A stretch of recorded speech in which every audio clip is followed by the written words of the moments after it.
देखिए सबसे पहले आप पार्ट 2 के विभिन्न प्रकार के क्वेश्चनों को सोल्व करना जब स्टार्ट करेंगे तब हम लोग को त्रिकोणमितीय मान की आवश्यकता होगी। देखिए तो हम लोग जानते हैं सबसे पहले त्रिकोणमितीय मान आखिर होता क्या है। देखिए त्रिकोणमितीय मान में देखा जाए तो जैसे साइन थीटा है तो थीटा के स्थान पे देखिए 0 डिग्री रखा जाएगा तो साइन 0 का वैल्यू क्या होगा इसको जानने का भी प्रयास करेंगे। कोस 0 tan 0 इस प्रकार से भी विभिन्न प्रकार का यहाँ पे त्रिकोणमितीय अनुपात जो आप लोग को दिख रहा होगा इसको जो है हम लोग जानने का प्रयास करेंगे। ठीक है चलिए जानते हैं। देखिए सबसे पहले जब भी इसके मानों की जब आवश्यकता होगी उसको जो है हम लोग अच्छे ढंग से सॉल्व करके लाने का प्रयास करेंगे। देखिए यहाँ पे हम लोग जानते हैं कि जो पूर्ण संख्या होती है उसकी शुरुआत होती है 0 से। यहाँ पे 0 1 2 3 4 लिख लेंगे। उसके बाद जो है हम लोग क्या करेंगे प्रत्येक जो यहाँ पे अंक लिखे हैं जो डिजिट लिखे हैं पूर्ण संख्याएं लिखे हैं शुरुआत से उसमें बारी बारी से क्या करेंगे सभी में जो है ना 4 से डिवाइड कर देंगे। 4 से डिवाइड कर देंगे। ठीक है और सभी का जो है स्क्वायर रूट निकाल लेंगे।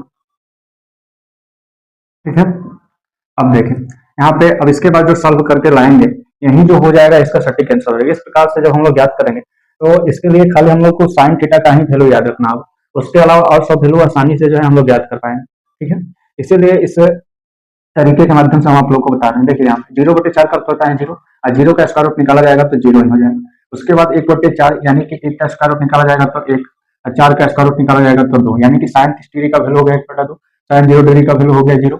उसके बाद अगर बात करें तो 2 का जब भी स्क्वायर रूट निकाला जाएगा तो √2 हो जाएगा। ठीक है अब यहाँ पे देखा जाए तो 4 का स्क्वायर रूट निकाला जाएगा तो या यहाँ पे इसको कटा दीजिए 2 एकम 2 2 दूनी 4 तो 1 का स्क्वायर रूट 1 हो जाएगा और 2 का स्क्वायर रूट निकालेंगे तो √2 हो जाएगा। यानी कि साइन 45 डिग्री का वैल्यू हम लोग से कोई पूछे हम लोग क्या बता सकते हैं 1/√2। उसके बाद देखा जाए तो 3/4 तो इसको तो काट नहीं सकते हैं तो ऊपर वाले का स्क्वायर रूट जब निकालेंगे 3 का तो यहाँ पे √3 ही बचेगा और 4 का स्क्वायर रूट निकाला जाएगा तो 2 यानी कि साइन 60 डिग्री का वैल्यू आ गया √3/2। 4 को जो है 4 से काटा जा सकता है एक बार में 1 का स्क्वायर रूट निकाला जाएगा तो 1 होगा। अब आप लोग समझ गए। देखिए हम लोग जानते हैं कि साइन 0 जो है ये जो है जब भी पेयर बनता है तो साइन का कोस के साथ बनता है। यानी कि जैसे इस प्रकार से साइन 0 डिग्री बराबर जो होता है कोस 90 डिग्री होता है। ठीक है यानी कि जब भी इस प्रकार से पेयर बनाएंगे तो साइन का कोस के साथ पेयर बनाएंगे यानी कि इसको जो है उल्टा करके हम लोग आसानी से लिख सकते हैं। यानी कि कोस 0 का वैल्यू लिखना चाहें तो 1 लिखेंगे कोस 30 का वैल्यू लिखना चाहें तो √3/2 कोस 45 का वैल्यू लिखना चाहें तो 1/√2 ये सेम रहता है। प्रत्येक माने जो जिस त्रिकोणमितीय अनुपात के साथ जिसका संबंध होता है और देखा जाए तो सेम ही रहता है हमेशा। आगे बात करें तो कोस 60 डिग्री का वैल्यू 1/2 और कोस 90 डिग्री का वैल्यू जो है 0 हो जाए। अब आगे बढ़ते हैं।